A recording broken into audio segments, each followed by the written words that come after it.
The snow was already falling when Atlas stopped moving. Not the hesitation of a dog distracted by a scent or startled by a sound. This was different. This was the full-body arrest of a trained animal, receiving information from somewhere beyond the range of human senses. He stood at the base of the grain silo with his nose lifted, his tail rigid as iron, his amber eyes locked on the corrugated steel wall, the way a compass needle locks on north. The fur along his spine had risen into a perfect ridge. He did not bark. He did not retreat. He simply stood there, reading something the falling snow had stirred loose from the frozen ground, and waited for the man beside him to understand. Cole Harlan crouched slowly in the ankle-deep powder, his breath clouding in the 18-degree air, and placed one hand on the back of Atlas's neck, like he felt the tension there, that specific vibration of alertness that he had learned to trust more than any instrument, more than any briefing, more than any commanding officer who had ever handed him a map and told him the area was clear. That tension had saved his life twice in the Korengal Valley, and once on a rooftop in Mosul that no one would ever write a report about. It was not a feeling Cole Harlan ignored. "What do you have?" he murmured. Atlas didn't move, just held the wall with his eyes, reading it like a page of text written in a language only he could decode. Somewhere behind them, across the snow-blanketed fields of what had once been his uncle's working grain farm, the town of Granger's mill went about its evening. Porch lights came on one by one in the bruised December dusk. Smoke rose from chimneys on the far side of the county road. Cole could hear the faint rattle of a diesel pickup navigating the main drag 200 yards away, the sound carrying far and sharp in the cold, the way sounds do in the deep Montana winter, when the air itself seems to crystallize around everything. He didn't look toward the town. He looked at the silo. It was 52 feet tall and 20 feet across, built in 1961 from corrugated galvanized steel that had long since gone the soft orange-brown of old blood. His uncle, Gerald Harlan, had stored winter wheat in it for 31 years. Then the wheat market had done what wheat markets do to small independent farmers in the American West, and Gerald had stopped planting, and the silo had stood empty for the last 9 years of his life.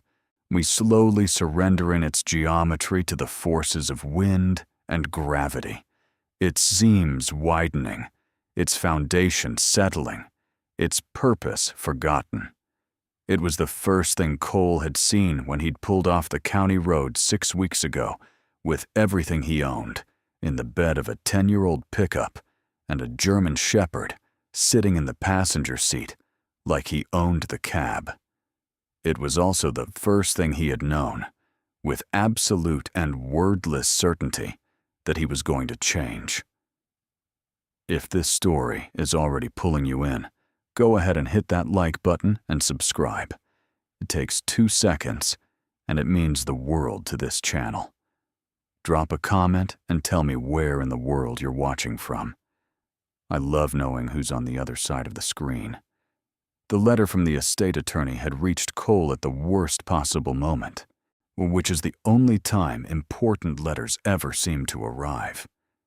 He had been sitting in the parking lot of a VA clinic in Billings, Montana, trying to remember why he had driven there and whether he intended to go inside. That had been a recurring problem in the 14 months since his medical discharge. The gap between deciding to do something and actually doing it had grown wide enough to park a truck in. His left knee, rebuilt twice after a wall had come down on him in a compound outside Kandahar, had enough hardware in it to set off metal detectors at a range of 3 feet. His sleep was a nightly negotiation with images he had not invited and could not evict. His marriage had not survived his third deployment, and his ex-wife had been kind enough and honest enough to tell him that she had not left him because of the man he had become. She had left him because she could no longer find the man he had been. He had been a Navy SEAL for 16 years. He had run operations on 4 continents.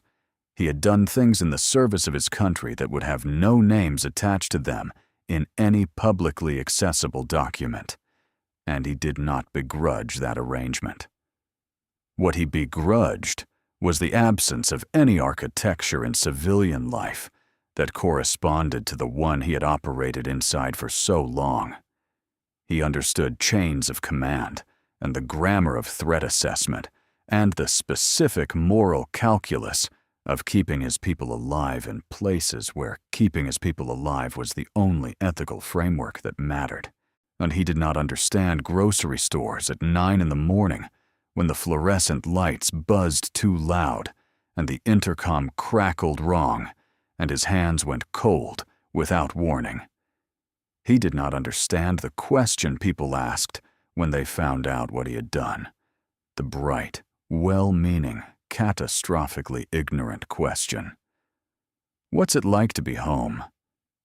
He had been sitting in that parking lot for 40 minutes when his phone buzzed with an email from a firm he had never heard of, informing him that his uncle Gerald Harlan had died 6 weeks prior.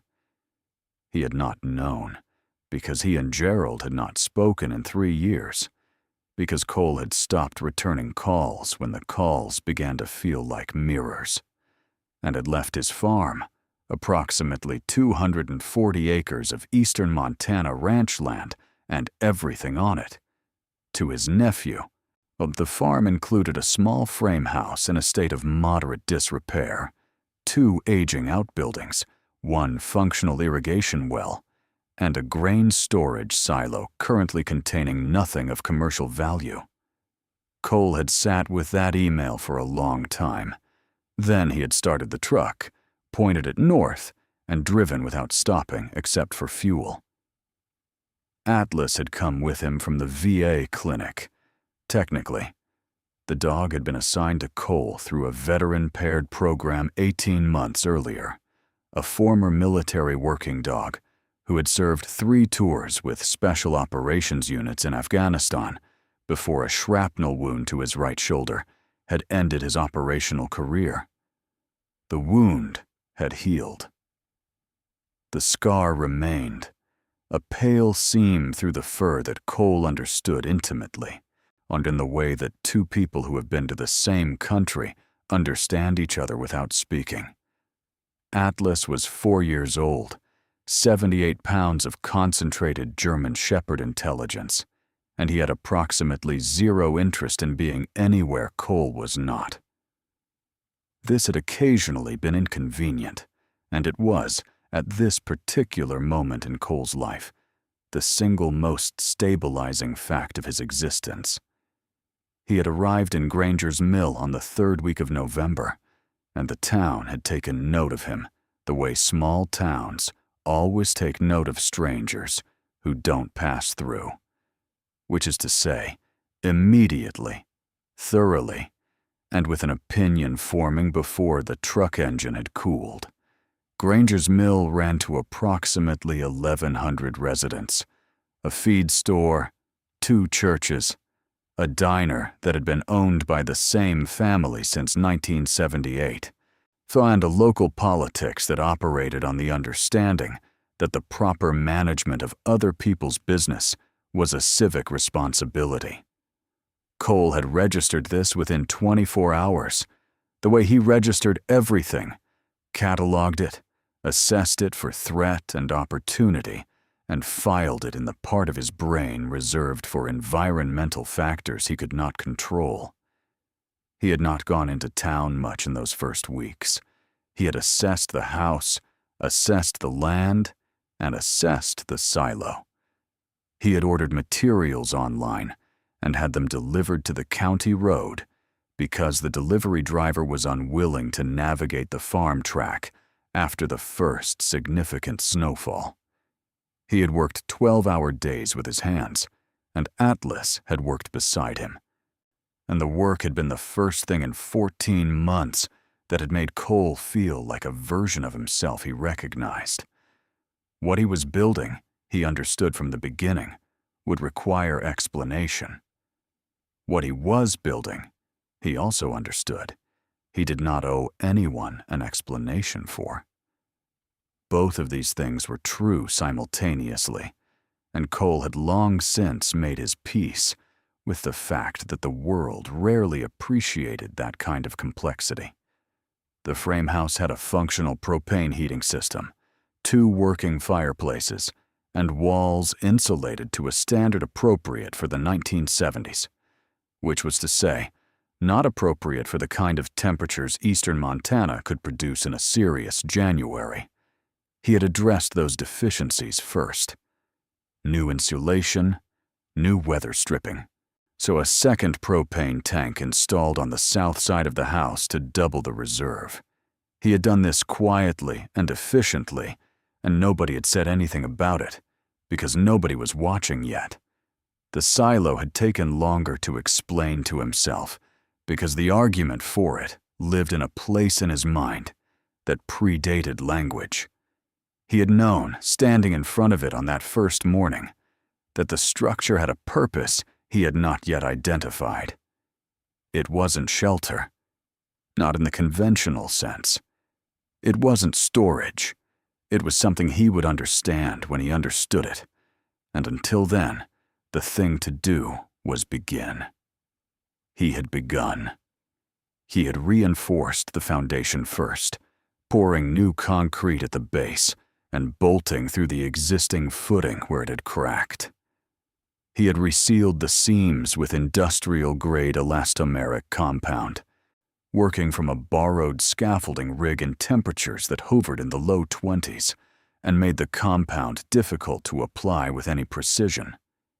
He had installed a subfloor inside the silo at ground level, framed from pressure-treated timber, and beneath it, this was the part that had begun to draw attention. He had excavated.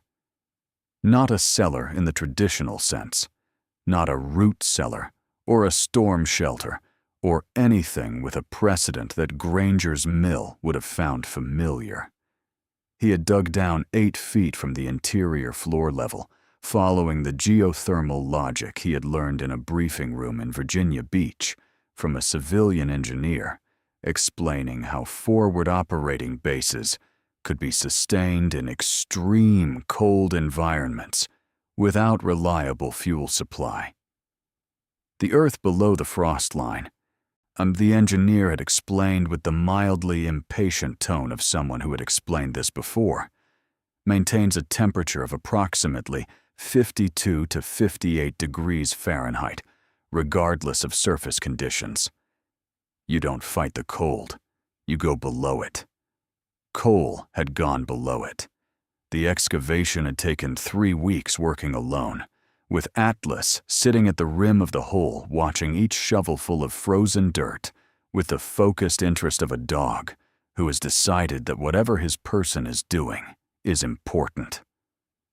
The interior of the silo, sealed now against wind and precipitation, had held a temperature 20 degrees warmer than outside during that work period, which had surprised Cole and confirmed something he had suspected, that the steel structure insulated from within and sealed against drafts, and it was already functioning as a passive thermal mass even before the underground portion was complete.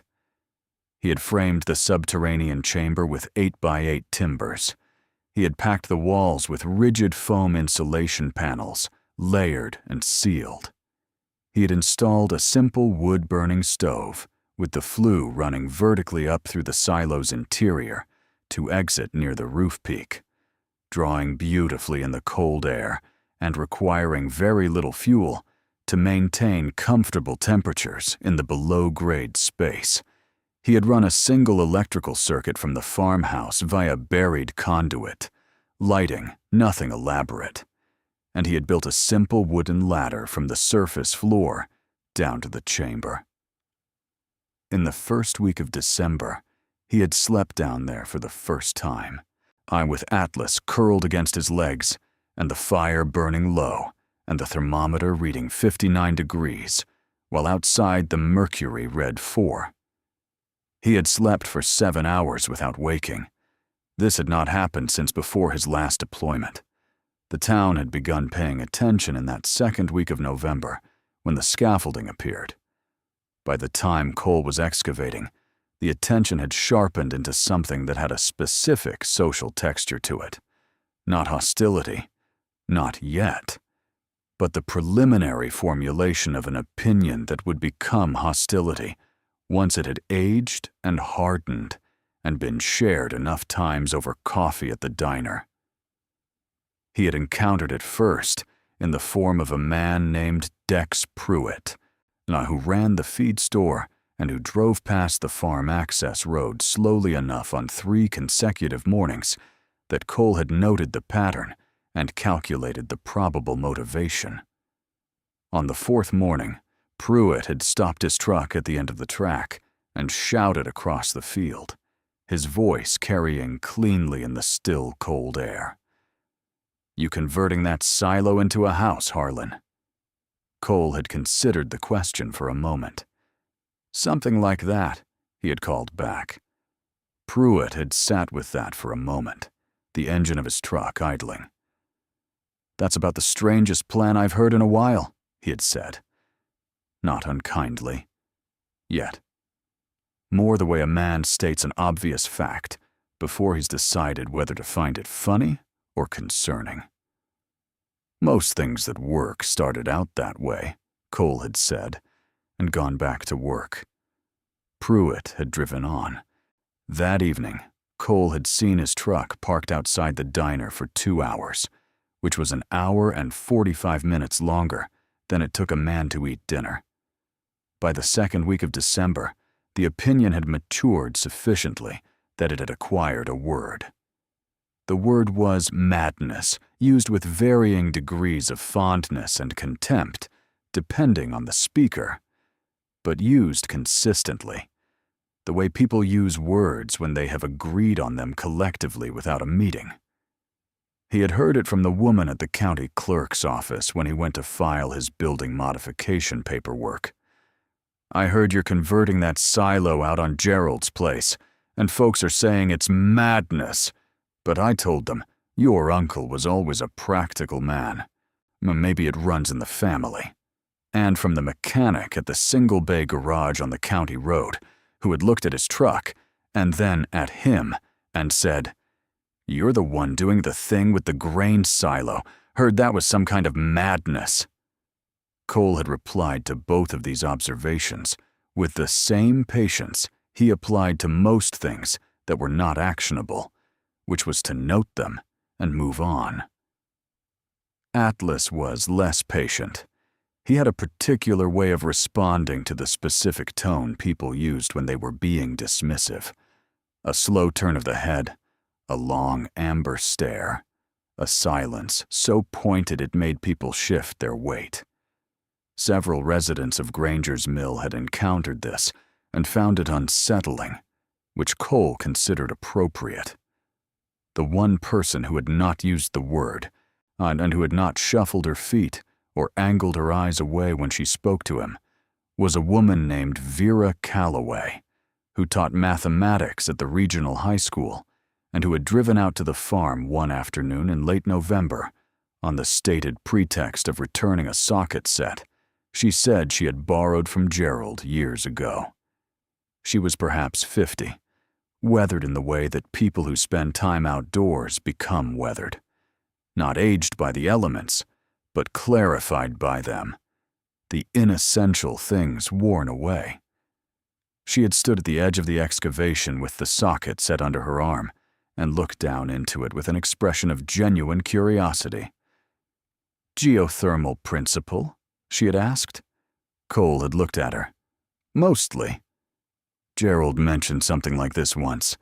Said he'd read about it in some kind of military engineering manual. I didn't think much of it at the time. She had looked at the thermometer mounted to one of the interior framing members. What are you reading down there? 54. It was 12 above ground last night.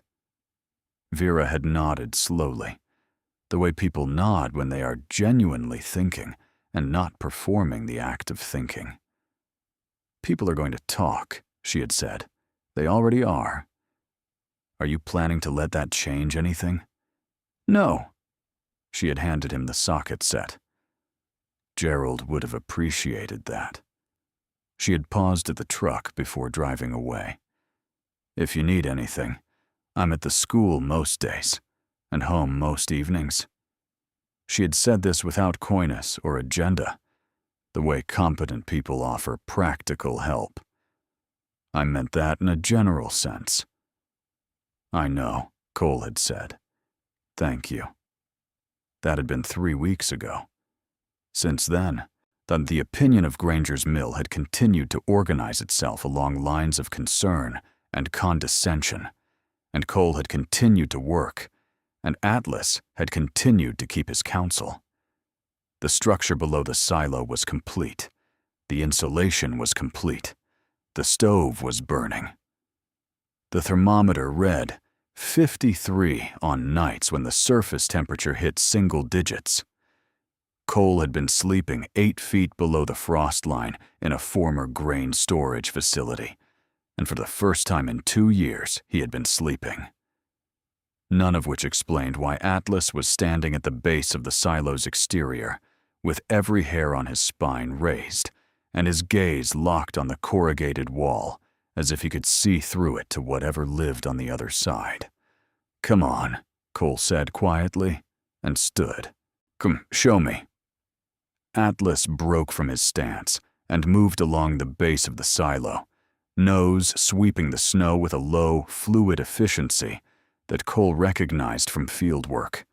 Not casual sniffing, but directed search, the dog triangulating a source through overlapping scent vectors. He stopped at a point roughly 8 feet from the original stopping point, on the north-facing side, where the silo's shadow fell longest, and the snow had drifted deepest against the foundation.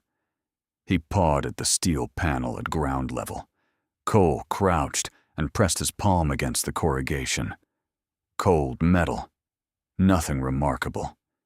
He knocked on it and stopped. The sound was wrong. The rest of the silo's base panels produced the slightly dull resonance of steel backed by packed earth. This section produced something different. Hollow. Though not the hollow of empty air exactly. Something more complex than that. Something that spoke of a space behind the panel that should not have been there. He stood and looked at Atlas, and Atlas looked back at him with an expression that Cole had come to understand as patience, refined into something closer to insistence. All right, Cole said. Tomorrow, we pull the panel. Atlas held his gaze for one more second, then turned and walked toward the farmhouse door, his mission delivered. Cole remained at the base of the silo for a moment longer, his breath making small clouds in the December air, the snow continuing to fall around him in the particular silence of deep Montana winter, a silence that wasn't absence of sound, but the presence of something older than sound, something the landscape held inside itself and did not often share. He looked at the panel. He looked at the sky, gray and full, and dropping its load steadily on the fields his uncle had worked and worried and finally surrendered. Something was behind that panel. Atlas had found it, the way Atlas found everything that mattered, by perceiving, in the specific and infallible way of working dogs, the thing that human beings had not yet thought to look for. Cole did not know what it was. He knew, with the certainty that had guided every meaningful decision of his adult life, that it was important.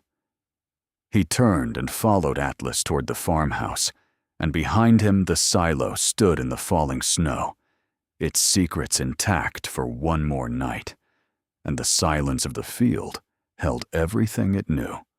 The town of Granger's mill sat in the Musselshell River corridor of central Montana, backed against a series of low ridges that the locals called the bench lands, and that had no formal designation on any map Cole had consulted. The ridges cut the worst of the northwestern wind in summer and funneled it directly into the valley in winter, a geographic fact that the original homesteaders had not fully appreciated until their first January, and that every subsequent generation had adapted to, with the resigned ingenuity of people who cannot move and will not quit. The farms in the corridor were mostly cattle operations now. The wheat economy had gutted the grain farms through the 80s and 90s, and what remained was the livestock culture, the ranching families who had weathered the market shifts by diversifying and by the specific stubbornness that the land seemed to breed in the people who stayed. And Gerald Harlan had been one of the ones who hadn't fully diversified. He had kept the grain operation running at a loss that shrank each year until it achieved a kind of equilibrium with his modest savings and his complete absence of expensive habits. He had also, Cole was discovering, kept other things.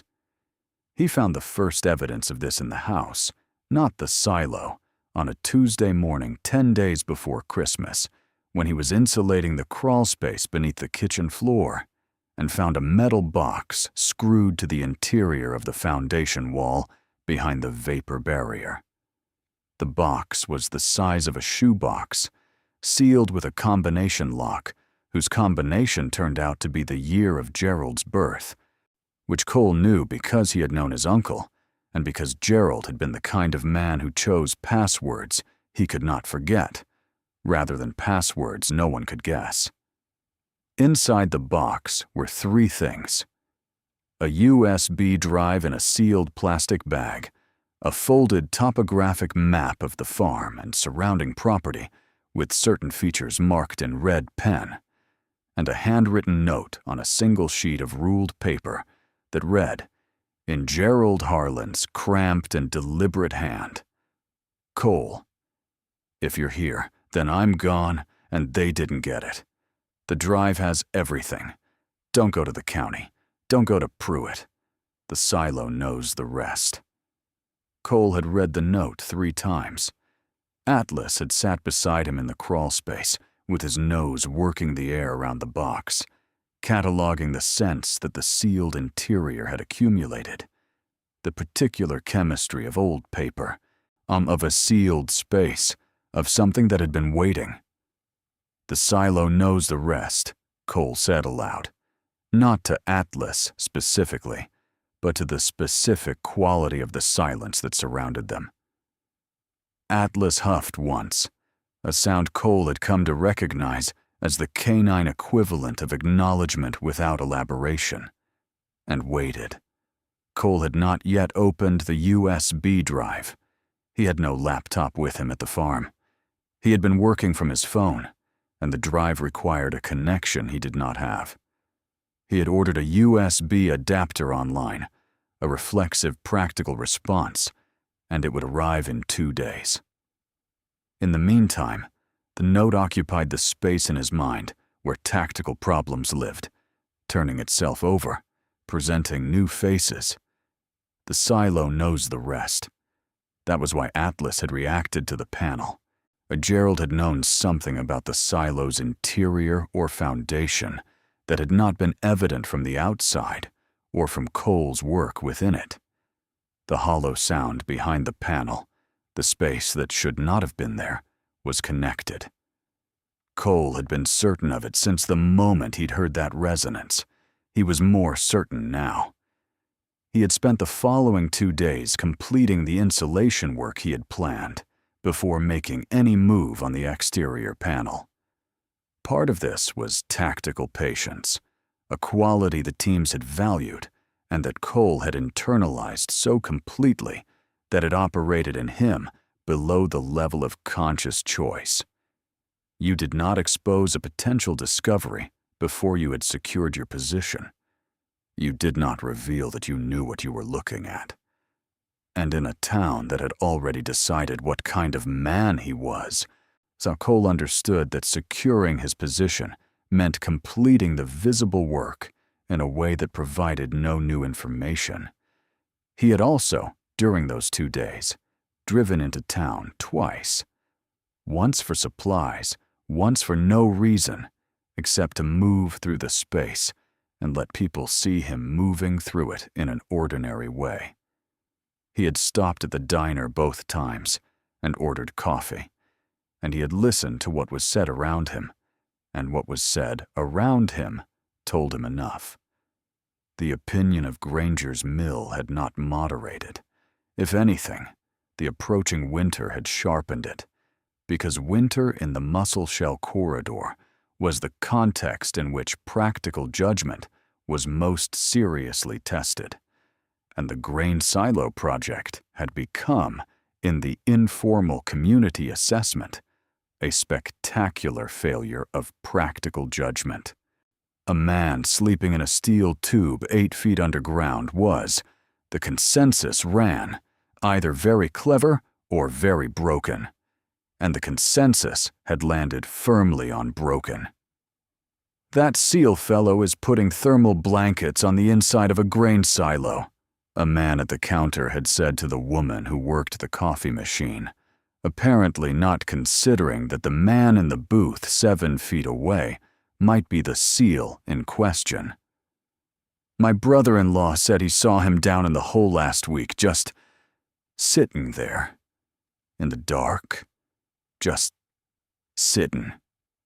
Cole had let him finish, and then had asked for a refill, and the man had gone pale, and then red, and then said something about having to get somewhere, and Cole had thanked him for the information, without specifying what information he meant.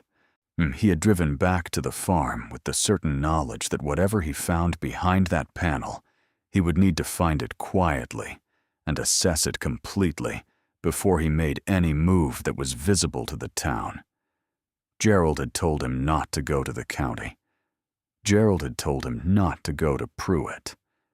Gerald had told him, with the compressed economy of a man who knew he might not have much time, that the silo knew the rest.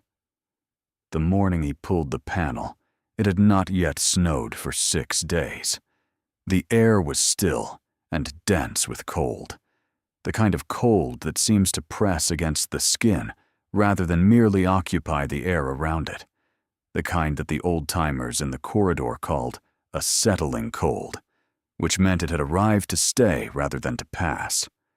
Cole worked alone, for using a cold chisel and a pry bar to break the seal on the corrugated steel panel. Atlas sat 8 feet away with the specific quality of attention that the dog brought to everything Cole did with his hands in a purposeful way. Not anxious, not eager, but fully present. The panel came free on the 3rd application of force, and cold air breathed out from behind it. Not the silo's interior air, but something older and stiller. Cole shone a flashlight into the gap, a passage, narrow, framed with timber, running at a slight downward angle from the base of the silo's foundation into the earth beneath the north field. Gerald Harlan, in the years when the farm had appeared to be doing nothing but declining, had been digging. Atlas moved. He crossed the 8 feet of packed snow between his position and Cole's in 3 strides and stood at the passage entrance with his nose working hard, then looked over his shoulder at Cole with an expression that Cole had no difficulty reading. It was time to go in. Cole got the larger flashlight from the truck and crouched at the entrance. The passage was roughly 4 feet high and 3 feet wide, built for one person at a time, moving carefully. The timbers were pressure-treated, the floor planked with heavy boards. Someone had done this properly over time, with the deliberate steadiness of a man who understood that the work was the kind that could not be rushed and could not be seen. Atlas went first, moving in the low, crouching trot of a dog, following a known scent in a confined space. Cole followed, on his left knee complaining at the crouch, but bearing the weight. The passage ran approximately 30 feet before it opened into a chamber that the flashlight could not contain in a single sweep. Cole stood up straight. The chamber was 10 feet across and perhaps 7 feet high, shored with the same pressure-treated timber, floored in boards, walled in what appeared to be salvaged sheet metal. Metal shelving ran along 2 walls, and on the shelving were objects that Cole's brain required a moment to catalog. Sealed plastic containers, the kind used for dry food storage. Sealed metal canisters. A first aid kit of professional grade. A hand crank emergency radio. A battery bank connected by a wire to a solar trickle charger, mounted apparently somewhere above the surface. And on the back wall, mounted between 2 uprights at eye level, a series of sealed document binders, their spines labeled in Gerald Harlan's hand, and a second metal box identical to the one Cole had found in the crawlspace. Atlas moved directly to the shelving and placed both forepaws on the lowest shelf, pressing his nose to one of the sealed containers. He held there for 3 seconds, then backed off and sat, and looked at Cole, and the look was unmistakably clear. This was what he had been sent to find. Cole crossed the chamber and took down the second metal box. It was heavier than the first. He tried the same combination, Gerald's birth year, and it opened. Inside were 3 sealed evidence bags, each labeled in Gerald's hand with dates spanning the previous 4 years. A fourth bag, larger than the others, contained a stack of photographs, and Cole opened that one first and held the flashlight steady. The photographs were of the north field. Aerial views, taken with a drone, Cole assessed, based on the angle and resolution, showing a section of the field that lay between the farm's eastern boundary and the ridge line of the nearest benchland. In the photographs, the field showed subsidence patterns that Cole recognized from his training in environmental assessment during special operations planning. The ground was sinking in a series of roughly circular depressions, 10 to 15 feet in diameter, spaced at intervals that suggested systematic underground disturbance. Not natural, not geological. Made. He set the photographs aside and opened the first evidence bag. Documents, printed on what appeared to be corporate letterhead, and the company name at the top, Horizon Land Management Partners, LLC. He scanned the first page, easement agreements, property access provisions, and beneath those, technical documents with headings that Cole read slowly and carefully, his operational training bringing everything in him to a point of cold, focused attention. Survey reports, well logs, water table assessments, and in the fourth document in the stack, something that made him go very still. A contamination report labeled internal distribution only, dated 14 months prior, describing the results of an unauthorized injection well operation conducted on property accessed through a fraudulently obtained easement in the Musselshell corridor of central Montana. The report noted elevated levels of proprietary hydraulic fracturing fluid compounds in the groundwater table at depths consistent with the regional aquifer from which Granger's mill and 12 surrounding properties drew their drinking water. Gerald Harlan had known, and Gerald Harlan had not simply known. He had been gathering evidence for years, quietly and patiently and alone, in a chamber beneath his failing grain farm, waiting for someone to give it to. Cole sat in the underground chamber with the documents in his hands, and Atlas pressed warm against his side, and outside the chamber, and the passage, and the silo, and the farm, the sky was doing something that the people of Granger's mill had not yet registered, and would not register until the evening weather report confirmed what the animals had already understood. A system was building. Not the ordinary winter weather of the Musselshell corridor, but something that the satellite imagery would describe in the hours to come as a significant Arctic air mass, a category of event that the region had seen only twice in the previous 40 years. The temperatures it would bring would not be uncomfortable. They would be dangerous. They would be, for anyone in an insufficiently prepared structure, the kind of cold that ends things. Cole stood. He put the documents back in the box and sealed it. He looked at Atlas. "We have work to do," he said, "and not much time to do it." Atlas stood, shook himself once from ears to tail, and was ready. The USB adapter arrived the following afternoon, and Cole spent 4 hours at the kitchen table, reading what Gerald Harlan had spent 4 years assembling.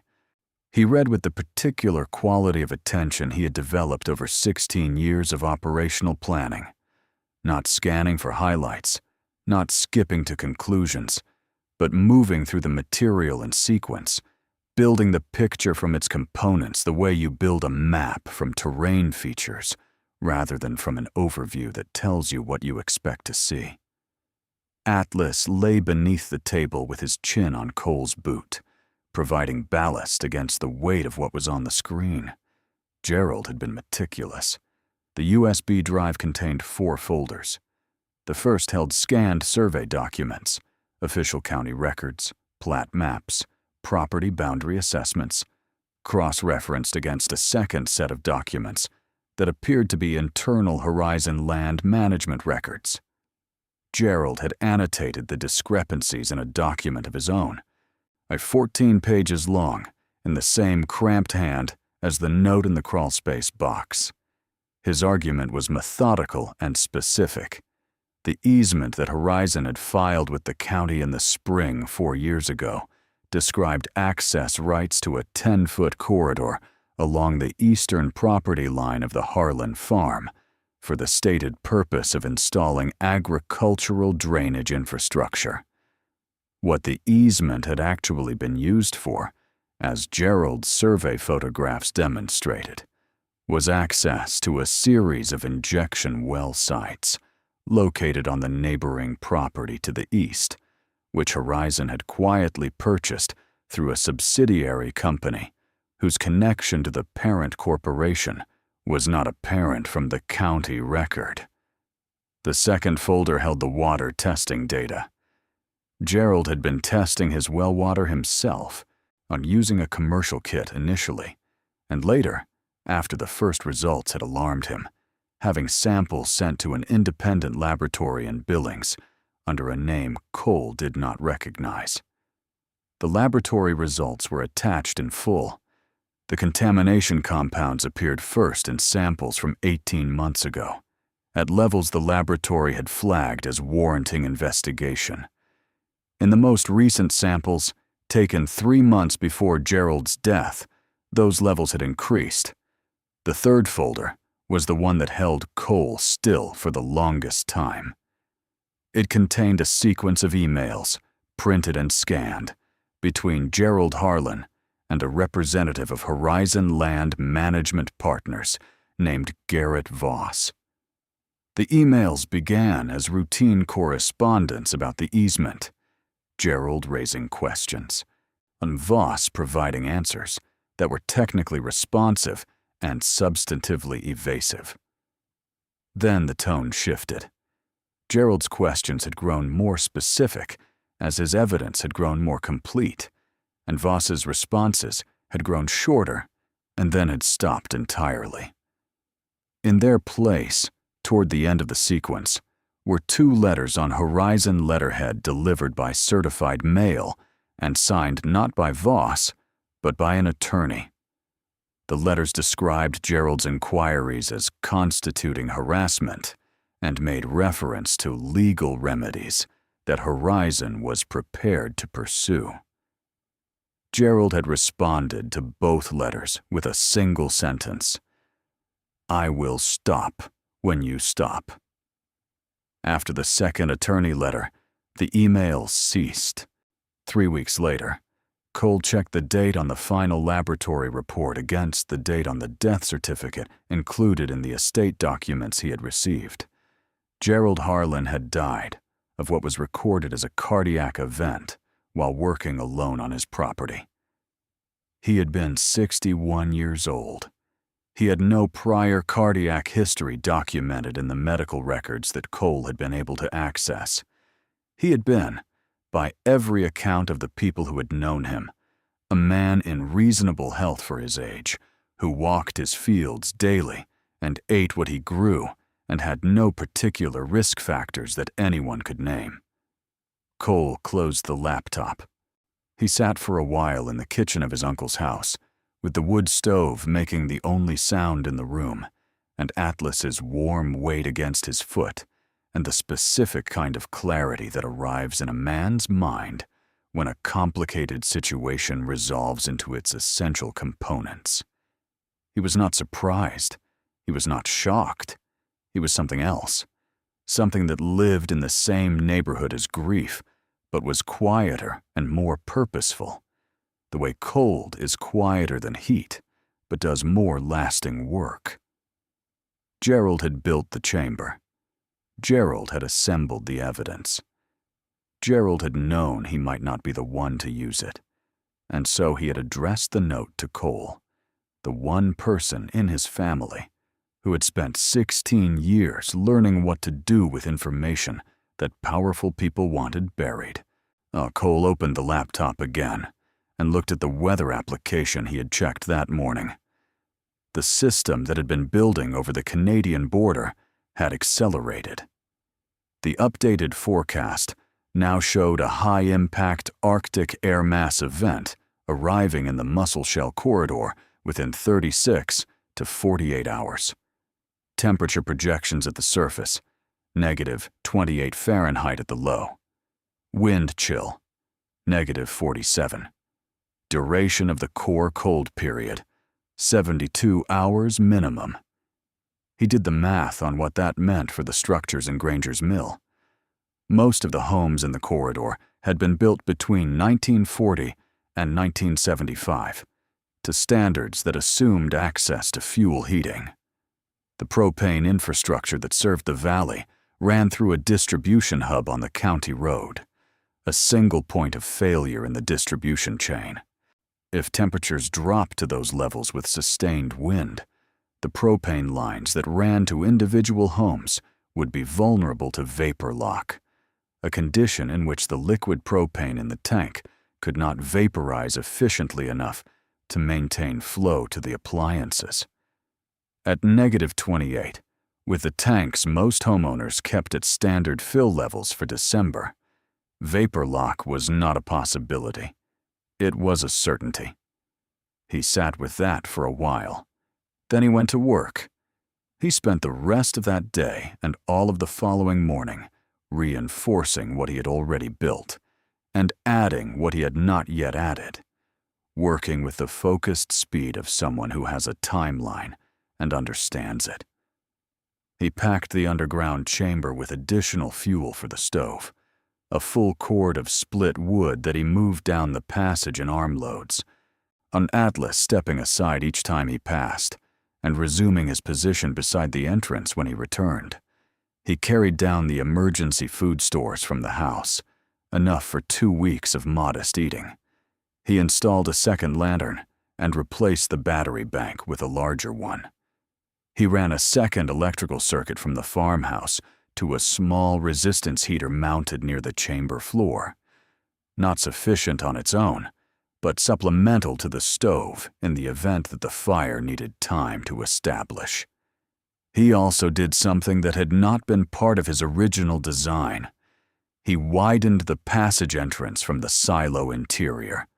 It had been built for one person moving carefully. Cole spent 3 hours with a handsaw and a chisel, making it wide enough for 2 people moving together, or for 1 person moving with urgency. Atlas watched this modification with particular attention, following the work with his eyes, his head tilting at the sound of each alteration, the way dogs tilt their heads at sounds that are familiar but occurring in an unexpected context. On the second evening, 14 hours before the system's outer edge was projected to reach the valley, Cole drove into town. He had 2 purposes. The first was practical. He wanted to see the current state of the buildings and the fuel infrastructure, assess the distribution point on the county road, confirm his calculation about the vapor lock risk. The second was more complicated, and he acknowledged its complication without pretending it wasn't there. He wanted to give Granger's mill the chance to prepare. He did not know exactly how to do that, and because the information he would need to convey came wrapped in a context that the town was not positioned to receive from him. A man they had already categorized, a judgment already applied and hardened. He stopped at the diner. The evening crowd was modest, 7 or 8 people at tables and the counter, the low murmur of a community going about its winter routines. Dex Pruitt was at the counter, which Cole had expected. Cole sat 2 stools down and ordered coffee, and when it came, he set both hands around the mug and looked at Pruitt in a way that caused Pruitt to stop talking to the man beside him and turn. "Weather system coming," Cole said. "So I want to talk to you about it." Pruitt's expression did what expressions do in small towns when the person you have been talking about walks into the room and addresses you directly. It moved through 3 phases quickly, settling on a careful neutrality. "I've seen the forecast," he said. "The distribution hub on the county road," Cole said. "What's the backup protocol when the main line goes to vapor lock?" Pruitt blinked. "That's not going to happen." "At -28 with 30-mile-an-hour wind, it will happen," Cole said. "I can show you the vapor pressure curves for propane at those temperatures. It's not a prediction, it's physics." The diner had gone quieter. Cole was aware of it without looking away from Pruitt. "The town has got propane," Pruitt said. "Always has." "The town has propane in tanks," Cole said. "At the temperatures this system is going to produce, that propane is going to behave like a liquid that can't become a gas fast enough to burn. The appliances will starve out. The houses will get cold." "Son," said a man 3 stools down, a rancher whose name Cole had not learned, in a tone that established that he was about to say something that he considered definitive. "We have lived through Montana winters our entire lives. We don't need a—" "I know," Cole said. He was not angry. He was also not backing away from the information. "I'm not telling you how to live in Montana. I'm telling you about a specific set of temperatures and a specific infrastructure vulnerability that is going to converge in the next 12 to 14 hours. You can verify everything I've said. The forecast is public record. The vapor pressure data for propane is in any chemical reference. I'm not asking you to trust me. I'm asking you to check." He finished his coffee, left money on the counter, stood. "The silo is ready," he said, to no one in particular, and to everyone in the room. "If anyone needs somewhere warm, the silo will be warm." He paused at the door. "Atlas will be at the entrance." He drove back to the farm in the dark, and the darkness was the particular absolute darkness of rural Montana without moon, the kind that presses in at the windshield and makes the headlights seem small and personal. The temperature at the dashboard gauge read -6, and the system had not yet arrived. He found Vera Calloway's truck parked at the end of his farm track when he returned. She was sitting in it with the engine running. When Cole's headlights swept across the cab, she climbed out, her breath making a fast cloud in the still air. She was carrying a thermos and a paper bag, and her expression had none of the careful social management that characterized most of his interactions with Granger's mill. It was direct and slightly urgent. "I checked the vapor pressure data," she said. Cole looked at her. "You're right about the distribution hub," she said. "I called a friend who does propane service in Billings. He said, if the forecast holds, we're going to have a significant problem." "Yes." "People aren't going to believe it from you," she said. It was not a criticism. It was a delivery of information. "I know." "They might believe it from the county emergency management office." She held up her phone. "I've been on hold with them for 20 minutes. They're aware of the system. They have not issued a public advisory about the vapor lock risk. They may not understand the infrastructure specifics for this corridor," Cole said. "That's what I'm telling them." She looked at him steadily. "How prepared is the silo?" "For how many people?" "The town has roughly 300 households that depend on the distribution hub." Cole looked at the sky.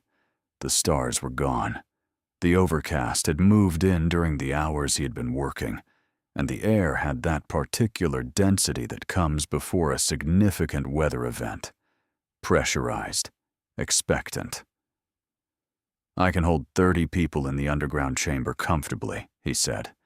50 if they're willing to be close. The thermal mass of the structure will maintain temperature for at least 72 hours without additional fuel. The wood supply will extend that to a week. Vera was quiet for a moment. "That's not 300 households." "No," Cole said. "But it's 30 families who won't freeze." She nodded. "Not acceptance. Processing." "What do you need from me?" "Keep trying the county. Get through if you can. And tell anyone who'll listen." She looked at him with the particular look of someone who is revising an earlier assessment. Not dramatically, but specifically. The way a mathematician corrects a figure in a calculation and adjusts everything downstream. "Gerald talked about you," she said. "He said you saw things other people weren't looking at." "He was generous. He was accurate," she said. She got back in her truck. "I'll keep calling." She paused with the door open. "The silo. You built it this way deliberately. The thermal mass. So the below-grade chamber. You knew something like this was coming?" Cole considered the question. "I knew something like this was always possible," he said. "That's a different thing." She closed the door. He watched her taillights moving down the track toward the county road. And then he and Atlas went inside, and Atlas ate, and Cole sat at the kitchen table with the USB drive and the documents.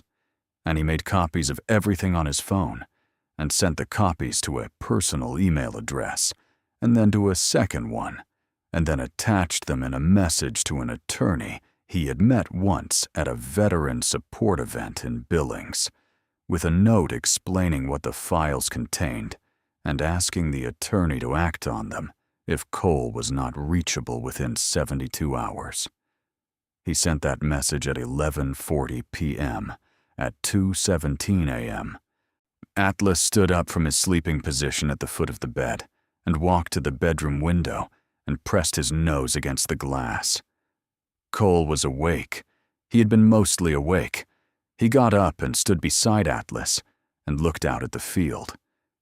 The wind had arrived, not as a gust or a building pressure. It had arrived the way serious weather arrives in open country, all at once, as a fait accompli, as if it had always been there, and the stillness before it had been the anomaly. The farmhouse shuddered. Snow that had been lying flat on the field surface lifted in long horizontal streams and reconfigured itself against the fences and the structures in ways that erased the landscape Cole had learned over the previous weeks. The thermometer outside the bedroom window read -19. Falling. If this story has you hooked, and I think it has, make sure to subscribe and turn on notifications so you never miss what comes next. Every story on this channel is told with everything I've got, and your support is the reason I keep making them. Thank you for being here. Cole dressed in full cold weather gear and went to the silo. He moved the lanterns from the farmhouse to the underground chamber and brought the last of the supplemental wood down through the passage. He stoked the fire and brought the chamber temperature to 61 degrees, above its usual equilibrium, building a thermal buffer. He made up bedding from the blankets and sleeping bags he had stored in the chamber and laid them out in rows. He filled every container he had with water. Then he placed the first aid supplies at the accessible end of the shelving and removed Gerald's evidence materials to a sealed container he wedged behind the stove where it was out of the way. He was ready at 4:30 a.m. The wind had reached with the radio. He had brought Gerald's hand crank emergency unit to the chamber, described as sustained 40 miles per hour with gusts to 60. The temperature was -24. At the farmhouse, the propane appliances were functioning but laboring. He could hear the uneven quality of the furnace cycling, the short, hot burns, followed by the system hunting for gas pressure that was not consistently there. At 6:15 a.m., Vera Calloway called. County Emergency Management issued the advisory 20 minutes ago, she said. Her voice was tight with cold and with the specific urgency of someone who has been awake for hours managing something difficult. Vapor lock risk is real. They're advising people to move to community shelters. What community shelters? A pause. The school. The community center. Both on the municipal grid, which uses the same distribution hub, Cole said. Another pause. Longer this time? Yes. Cole was quiet for a moment. Tell them about the silo, he said. I've been telling them about the silo, Vera said. The problem is that the person I've been talking to at the county doesn't know who you are, and the people in town who know who you are have already decided what they think, Cole said. Yes. Send them anyway, Cole said. Tell them the silo is ready. Tell them if the school and the community center's heat fails, or there's a place that won't fail, whatever they think of me. He could hear her breath in the phone. All right. Vera, is your house on the distribution hub? Yes. Come now, he said. Bring whatever you need. Don't wait for the system to make the decision for you. She came within 30 minutes. She arrived with a sleeping bag, a box of food from her pantry, and her neighbor Ruth, a woman in her 70s who had no vehicle of her own and who Atlas greeted at the passage entrance with such specific and deliberate gentleness that Ruth, who had been frightened of large dogs since childhood, found herself putting her hand on his head without quite deciding to. The temperature was -27 when the first people from town arrived.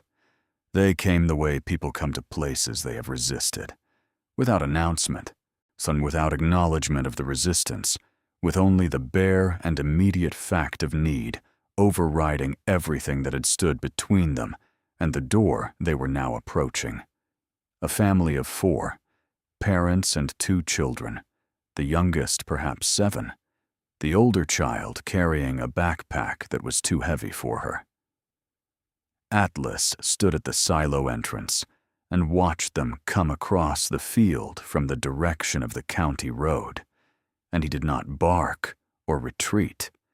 He simply waited, his breath making steady clouds in the savage cold, and when the family reached him, he turned and led them to the passage entrance and stood aside.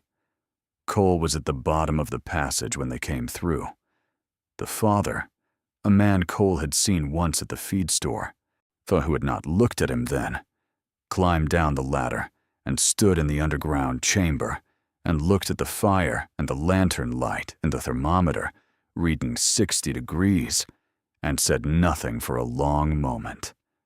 Then he said, "Thank you." Cole handed him a blanket. More came through the morning. They came in 2s and 3s, following some social physics of emergency that Cole recognized from his operational experience. The cascade of a community whose default assumptions have been suddenly and completely overturned, each individual reaching the same conclusion by a slightly different path, but arriving at the same destination. Dex Pruitt arrived at 9:40 a.m. with his wife and his elderly mother, who was in a wheelchair that would not fit through the passage.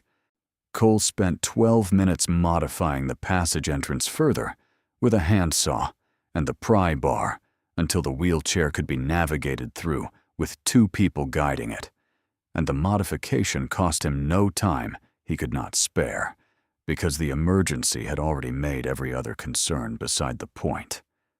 The rancher from the diner counter arrived alone. He came through the passage and stood in the chamber and looked at the wooden shelving and the stove and the rows of sleeping bags and said, to no one in particular, "I'll be damned." He said it the way a man says something when he has been wrong about a significant thing and has the character to acknowledge it without decoration. By midday, there were 23 people in the chamber. The temperature held at 58 degrees. The fire consumed wood at a steady, manageable rate. The battery bank kept the lights running without difficulty, and Atlas moved through the crowd with the quiet attentiveness of a working dog fully engaged in his purpose, pressing close to the people who were trembling, resting his head on the knees of the elderly woman who had not stopped shaking since she came through the passage, staying close to the children, who stayed close to him. Cole worked the chamber perimeter, managing the stove, monitoring the ventilation pipe for any sign of restriction from snow accumulation above, checking in with each small group of new arrivals to establish their needs and calibrate the chamber's load. His knee was speaking to him with increasing clarity. The cold and the movement and the long hours had woken every complaint the joint had accumulated. But he noted the information and set it aside, on the way he had always set pain aside when the mission required it. At 1:30 p.m., Vera found him at the stove. "Radio says the community center's heat failed," she said quietly. 37 people there. The school's still running, but it's dropping. The county is trying to get buses, but the roads..." She looked at the passage. "How many more can we take?" "As many as can fit," Cole said. He looked at the chamber. 23 people had reduced the available space to something that was crowded, but functional. If we lose half the sleeping space to people who are sitting and standing, we could take 30 more. That's 53 people in a grain silo? "It's 53 people who are warm," Cole said. Vera looked at him for a moment. Then she went to the hand-crank radio and began transmitting on the emergency channel, or giving coordinates and directions, her voice steady and clear. The next group arrived at 2:15 p.m., 11 people from the community center, led by a county emergency volunteer who had received Vera's transmission and who walked into the chamber with the professionally composed expression of a person encountering a situation they had not anticipated and were rapidly reassessing. He looked at the thermometer, he looked at the stove, he looked at the orderly rows of blankets and the lanterns and the first aid station and the battery bank, and his professionally composed expression underwent a further revision. How long has this been here? He asked Cole. 6 weeks, Cole said. The man looked at him. You built this in 6 weeks. I built the interior work in 6 weeks, Cole said. My uncle built the passage and the chamber over approximately 3 years. The man's expression settled into something that Cole recognized as the specific respect of one professional for another, the recognition of competence across domains. Gerald Harlan, he said. It was not a question. Yes. I knew Gerald, the man said. He extended his hand. Dale Winslow, County Emergency Management. Cole Harlan. They shook hands, and Cole noted that the handshake had the quality of two people establishing a working relationship rather than a social one, which was the only kind Cole had ever been good at. What do you need from me? Winslow asked. Tell everyone at the school about this location if the school's heat fails, Cole said. And there's a woman named Ruth who came in this morning in a wheelchair. She needs to be near the stove. She's been cold since she arrived, and she's not warming up the way she should. Winslow turned without hesitation and went to find Ruth, and Cole added more wood to the fire and calculated the remaining supply against the projected duration of the event, and found that he was comfortable with the margin. Atlas appeared at his side, pressing briefly against his leg in the way the dog did when he wanted to indicate something that required attention. Cole looked at him, and Atlas looked toward the passage entrance, and Cole understood. Someone was coming through who needed something specific. He went to the passage ladder. A man was descending slowly, a boy perhaps 9 years old in his arms, the boy's face pressed into his father's coat. Cole recognized the father, a man named Garth something, and he had seen him at the gas station once, and he recognized the specific quality of the father's movement, the careful deliberateness of someone carrying a child who is not well. He was cold in the car, Garth said. He's been shivering and he's not stopping. Cole took the boy from him. Garth yielded him with the absolute trust of a desperate parent, and carried him to the space nearest the stove, where the temperature was highest. He laid him on a sleeping bag and covered him with 2 blankets, and then looked at Atlas. Atlas settled alongside the boy without being asked, his warm body pressed along the child's side, and the boy's shivering, which had been the continuous, involuntary shivering of early hypothermia, began within minutes to reduce. Cole crouched beside the boy and said nothing. There was nothing to say. He simply maintained the position, monitoring the child's breathing, until the color began to return to the boy's face, and the shivering reduced from whole body to intermittent trembling to nothing. Garth sat on the other side of his son, with his hands clasped in front of him and his eyes closed. And Cole understood that the man was doing the specific private work of a parent who has just understood, with full clarity, how close a thing had been. After 20 minutes, the boy's eyes opened. He looked at the dog first, the amber eyes, the warm weight against his side. His hand moved and found Atlas's fur without looking, the way children reach for warmth. He's okay, Garth said, to himself, or to Cole, or to no one. He's okay, Cole confirmed. Garth looked at him. His expression had none of the social management that characterized most human faces in the presence of something too large for ordinary conversation. It was simply open in the way faces become when the ordinary filters have been removed by something that mattered too much for performance. This place, he said. He looked at the chamber walls, the warm light, the stove, the people wrapped in blankets around them. You built this because you knew. I built this because I know what can happen, Cole said. That's different from knowing what will. Garth shook his head slowly. My wife said. He stopped, started again. People said things. About you. About this.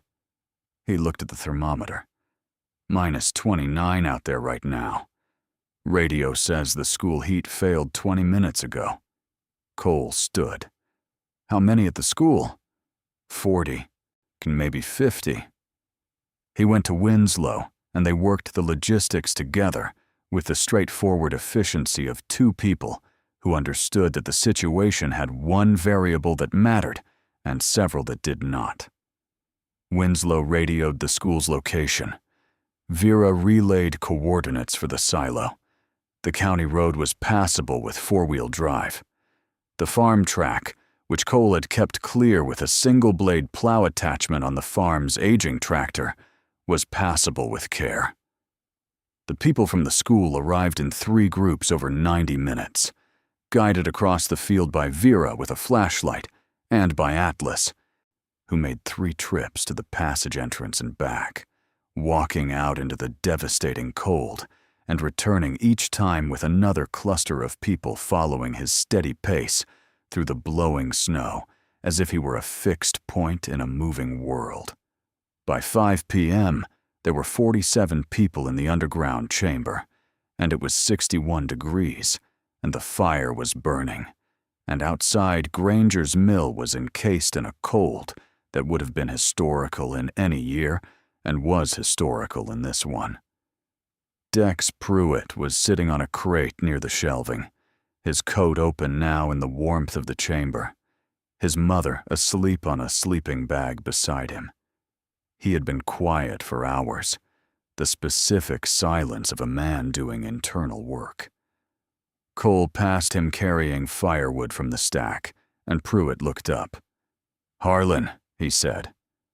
Cole stopped. Pruitt looked at him with an expression that had been cleaned by the day of everything extraneous. "I sent my daughter out there to laugh at you," he said. "Month ago. Told her to go take a picture to show everyone at the diner." He looked at the stove, the lanterns, the chamber that held 47 people in relative warmth, while -29 degrees did its work outside. "She took the picture. We all thought it was—" He stopped. "I thought it was the funniest thing." Cole said nothing. He waited. "It wasn't funny," Pruitt said. It was not an apology dressed as an observation. It was something plainer and harder. "I was wrong about what I was looking at, and I said things. People listened to me." Cole set the firewood down. "My uncle built the hard part," he said. "I finished it." "Your uncle was a quiet man," Pruitt said. Kept to himself. Folks didn't always understand him either." He was quiet for a moment. "I don't suppose that's a coincidence." "It's not," Cole said. Pruitt nodded. Not agreement exactly. Acknowledgement, which is its own distinct thing, and in some ways, more honest. Cole picked up the firewood and put it in the stove, and the fire brightened, and around it 47 people were warm, and outside the wind drove -29 degrees against every structure in the valley, and found most of them wanting. Atlas came and sat beside Cole at the stove, and Cole put his hand on the dog's back, and Atlas leaned into the weight of it, not seeking comfort, but offering it, the way Atlas had always operated, from the first hour Cole had known him. The chamber was warm. The evidence sat sealed behind the stove, waiting for the storm to end, and the roads to open, and the world to resume the state in which things could be acted upon. Cole knew what would happen when it did. He had spent 16 years understanding the mechanics of exposure, how information, properly handled, could dismantle things that had believed themselves permanent. He knew who to call. He knew what the documents would show. He knew that Horizon Land Management Partners had made the specific error of underestimating the man whose land they had treated as a resource to be exploited, and whose uncle they had treated as an obstacle to be removed. They had not anticipated Gerald Harlan. They had not anticipated what Gerald would leave behind. They had not anticipated the nephew Gerald had been waiting for. They had especially not anticipated the dog. Atlas turned his head and looked at Cole with the direct, unflinching attention that he brought to every moment of consequence, the amber eyes steady, the breathing even, the warm weight of him solid against Cole's side. Outside, the storm spoke in its own language. Inside, the fire answered. The storm broke on the third morning. Not gently. It broke the way to serious storms break in that corridor, abruptly, as if the sky had simply exhausted its argument and withdrawn, leaving behind a silence so complete it had texture. Cole heard it happen from inside the chamber, the wind dropping from its sustained howl to nothing in the space of 10 minutes. And he knew before he climbed the ladder that the worst of it was finished. He emerged into a world that had been remade. The field around the silo was an unbroken white plain 3 feet deep in some places and bare to frozen earth in others, scoured clean by the drifting. The temperature was still -11, but the stillness made it survivable in a way that -29 with wind had not been.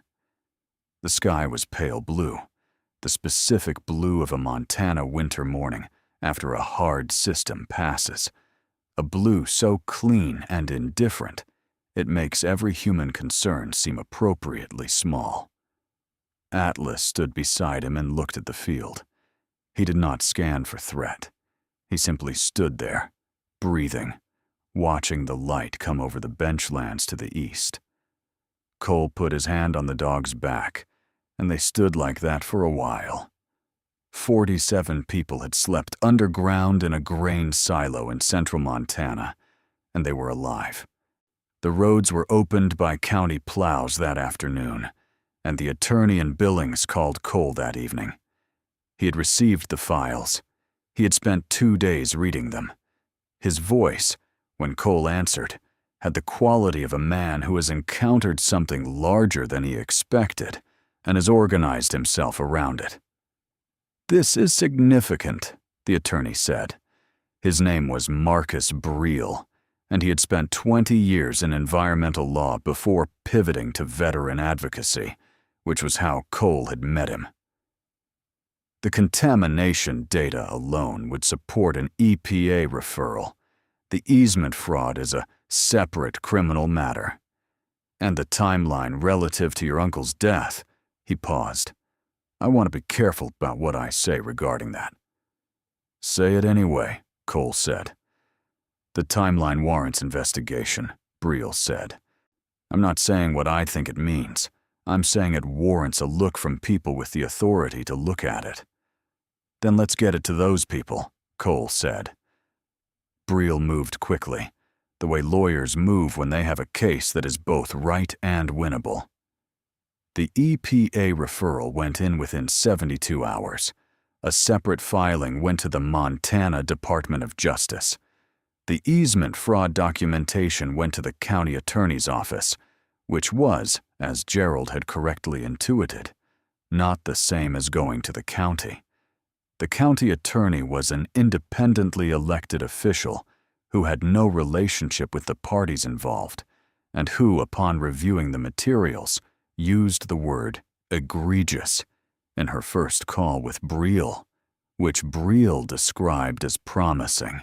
But Horizon Land Management Partners responded in the way that organizations respond when they are caught doing something they believed they had buried, with initial silence, then with attorneys generating paperwork, then with a settlement offer that Breel advised Cole to decline, then with a larger settlement offer that Breel also advised him to decline, on the grounds that the regulatory process, now moving under its own momentum, would produce consequences that no settlement figure could preempt.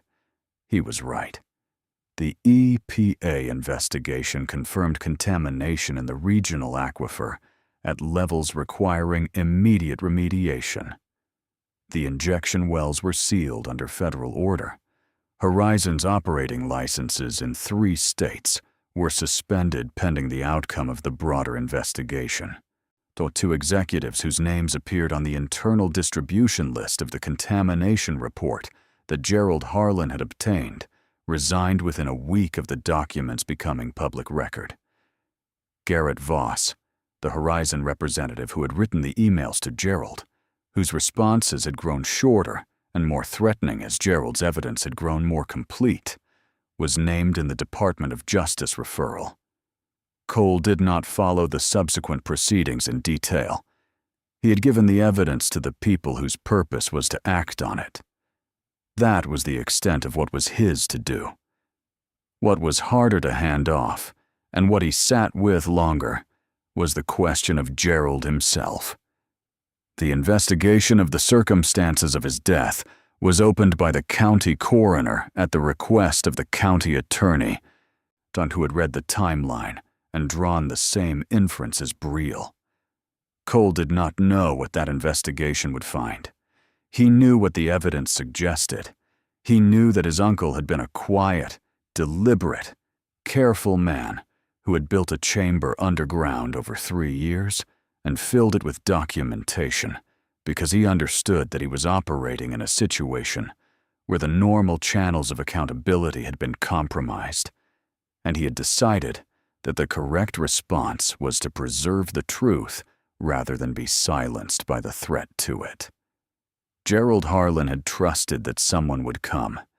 He had trusted Cole specifically, not because Cole was the obvious choice, not because they had been close, but because Gerald had watched his nephew from a distance for 16 years and had understood something about the kind of man Cole was before Cole had understood it about himself. That kind of faith, given across a distance and through a decade of silence, was not a thing Cole knew how to hold without effort. He held it anyway. Dex Pruitt came to the farm 2 weeks after the storm. He came alone, without announcement, in the mid-morning, when the temperature had climbed back to a manageable 15 degrees, and the field was beginning to show the first signs of the slow reclamation that Montana performs on every winter landscape it produces. Cole was working on the silo's exterior seam. There were places the storm had stressed that needed attention when Pruitt's truck came down the track. Atlas watched it come without alarm. Pruitt climbed out with a box and set it on the frozen ground and looked at Cole. "Coffee," he said, indicating the box, "and other things from folks in town." He left a pause that had a specific quality, the pause of a man who has something to say and has decided to say it fully. "There's also a check, signed by 16 people, for materials, for whatever the silo needs that it doesn't have." Cole looked at the box.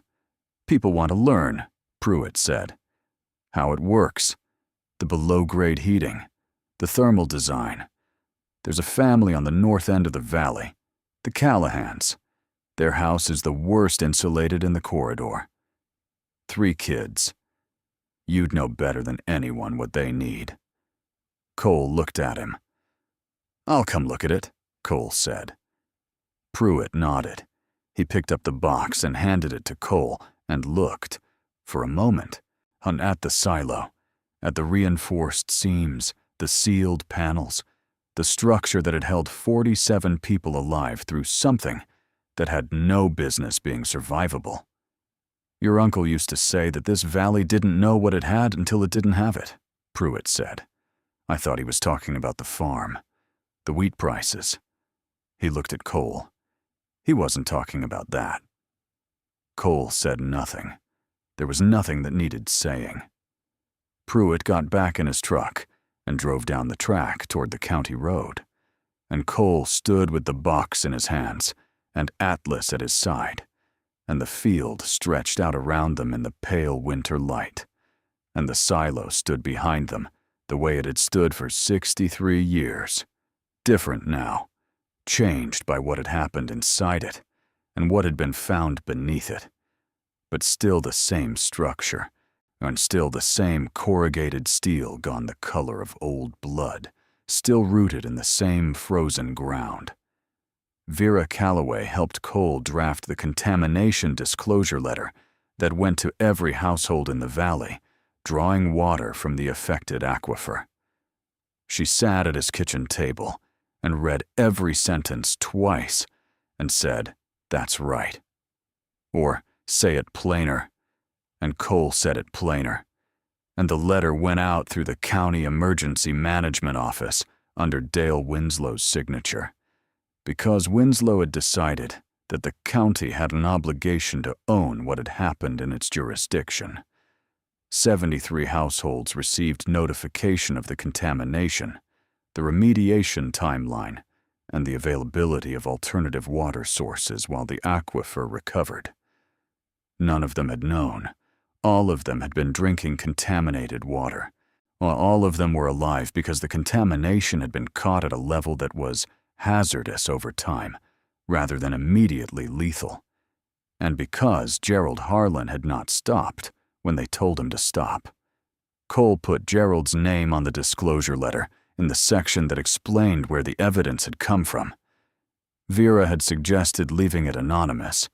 Cole had declined. "He spent 4 years on this," Cole said. "His name goes on it." Vera had looked at him for a moment, and then said nothing more about it. Spring came to the Musselshell corridor, the way spring always comes to that country. Reluctantly, in fits, the snow retreating and returning, before it finally conceded the field to the warming light. Cole worked the farm through those months, not the grain operation. That was gone, that era was over. But the land itself, which had its own requirements that had nothing to do with commodity prices. He repaired fencing. He maintained the irrigation well. He spent 2 weeks on the Callahan property, helping insulate it to a standard that would hold through the next serious winter. Atlas followed him through all of it. The old shoulder wound never quite let the dog be entirely comfortable in cold weather, but Atlas had made his own accommodation with that limitation, the way working dogs accommodate every limitation, by continuing to work. On a morning in April, when the first real warmth had arrived, and the field was showing the pale green of the earliest grass coming through the retreating snow, Cole stood on the ridge above the north field and looked at what Gerald Harlan had spent a lifetime working and 4 years protecting. The silo was visible from the ridge, the corrugated steel catching the morning light, the reinforced base, the passage entrance sealed now against the off-season, but there, present, holding everything it had held. The farm track ran from the county road to the buildings in a straight line that generations of weather had tried to erase, and the farm's residents had maintained by the simple act of continuing to use it. Atlas sat beside him and looked at the same thing, or something adjacent to it. The particular information the field offered at that specific hour in that specific light. Read-through senses Cole did not share and would never fully understand. Cole thought about Gerald. When he thought about the note, "I will stop when you stop," and the specific courage of a quiet man who had understood that some things are worth more than the cost of protecting them. He thought about what it meant to inherit something that had been left for you deliberately, across time, across distance, across the silence of 2 people who had not known how to speak to each other and had found, in the end, that they did not need to. "We got it done," he said. Atlas pressed against his leg. The warmth of the dog was a specific and familiar weight, present, constant, unconditional in the way that dogs are unconditional, which is to say entirely. The valley lay below them in the morning light, its farms and fences, and the thin line of the county road and the small, tight cluster of Granger's mill. And somewhere beneath it all, I'm sealed now and in the process of being remediated.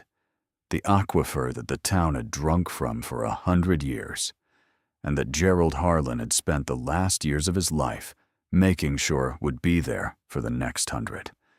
Some things are worth protecting.